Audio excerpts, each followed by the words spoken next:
process and what it was like in this Zoom environment. I mean, how many times did you get to see Matty Beniers in person or talk to him in person? Yeah, well, I mean, we had guys that got to see him play live, which was good. I mean, early in the process, you couldn't get out there to do it. Even the World Juniors you're watching on film. So we had a lot of viewings on Michigan, so we saw him a lot.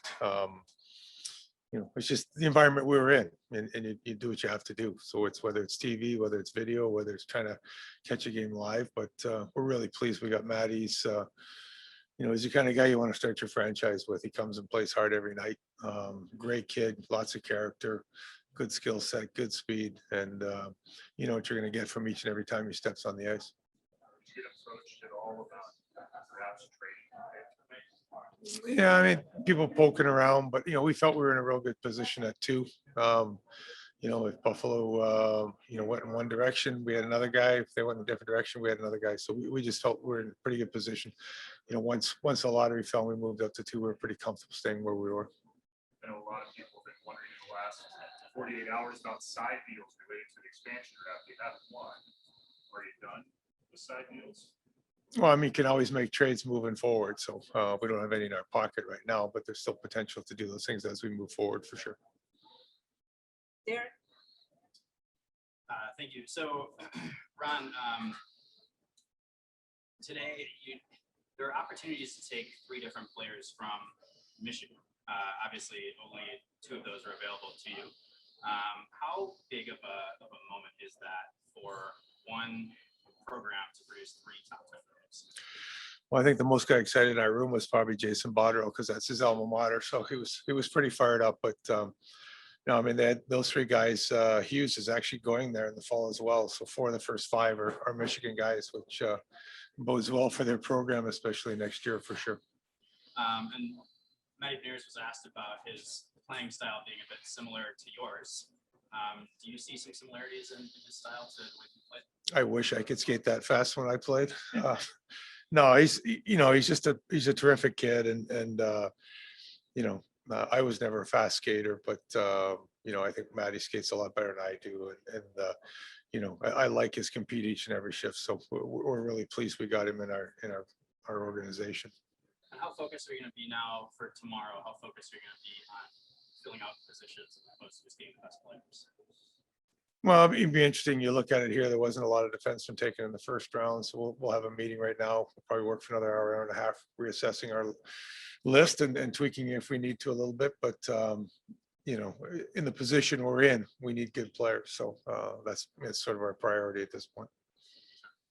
Erica?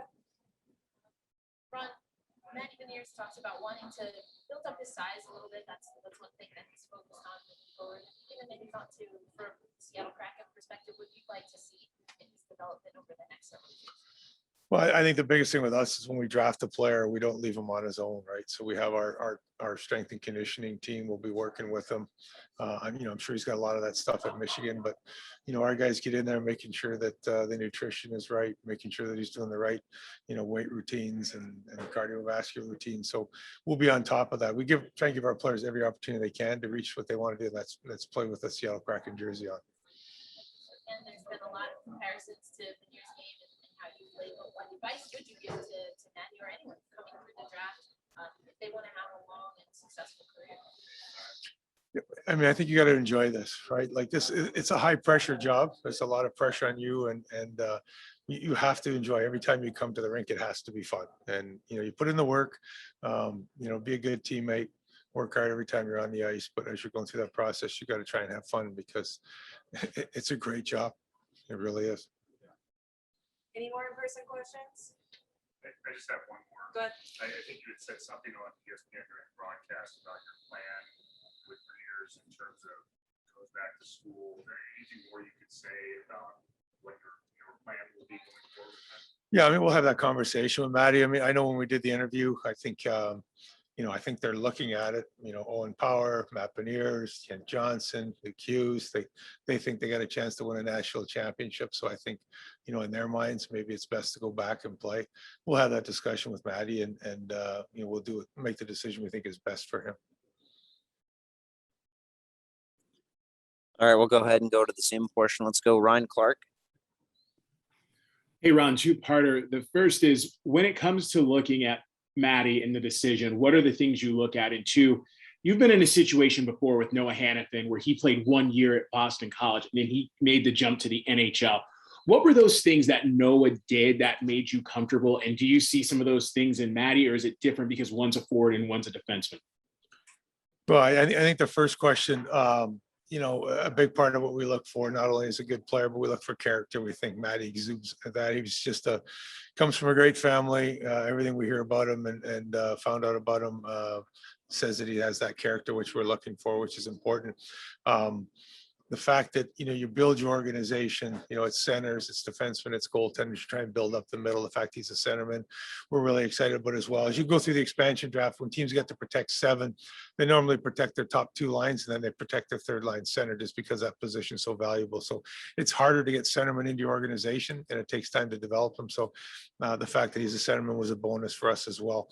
When you look, every kid's different, and I think the key is when you go and see him play, you want to do what's right for the kid and make sure that you're not rushing him, right? Because it's the NHL is a heck of a league. They're big guys, they're strong guys, they're fast guys, and you want to make sure that when you bring them in, you're giving them the opportunity to be successful. So we try and analyze that.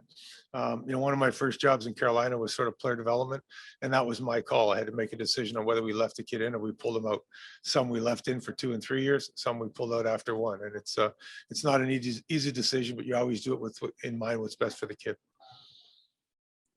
Jeff Baker. Hi, Ron. How much did your own playing experience as a center that played both ends of the ice, how much did that influence, do you think, your decision to lean towards Beniers in this case and prioritize it within the organization, first of all? And then the fact that you got a chance to see him play at the World Juniors and also against pros at the World Championship, I mean, how much did that cement your decision going forward? Yeah, no, Matty's definitely a guy who plays at both ends of the rink. So as a former centerman, you like that. You want a guy that pays attention to defense and the details there as well. We got to see him in a lot of different competition this year, not only Michigan and playing against older guys in that regard. We got to see him in the World Junior Championships where he was a big part of the U.S. and their gold medal victory. And then you got to see him at the World Championships. Unfortunately sprained his ankle in one of the games and didn't get to finish the tournament. But, looking at him, we felt very, very comfortable that he seemed like he could play in all those situations. And, a lot of those are against older, stronger, more powerful individuals. And the fact that he could hold his own, we think bodes well for him moving forward. Thank you. Tim Booth. Ron, have you ever had a draft pick dump you into voicemail when you called them? Yeah, no, that was great. We're all excited to call him and say hello, and the phone right to voicemail. So a lot of fun, but we got him the next time around, and he was extremely excited. So it's great to have that conversation with him. Ryan. Hey, Ron, tomorrow with day 2, of course, you have some defensemen out there that not all of them can play. Do you maybe look at using some of them to try to get picks in the second round tomorrow, or what is kind of the thought with how you want to use those guys going forward? Well, I mean, we think we've got some really good defensemen. We've got a mix of some older veteran guys, some younger guys that we think might have the ability to pop. So, I don't know if we're necessarily in a hurry to do anything for this draft. That may be something we look at doing moving forward and collecting, picks for next year's draft or the year after. But, we're trying to get a handle on those guys and just finding out just how good they are. And the only way to do that is sort of get them on the ice in training camp and make a decision from there. So we'll see what tomorrow brings. We're picking at 35, so we got another early pick again. And we'll have that meeting right now to reassess our list and make sure that we think we got it right. All right. Thanks, Ron. Appreciate that.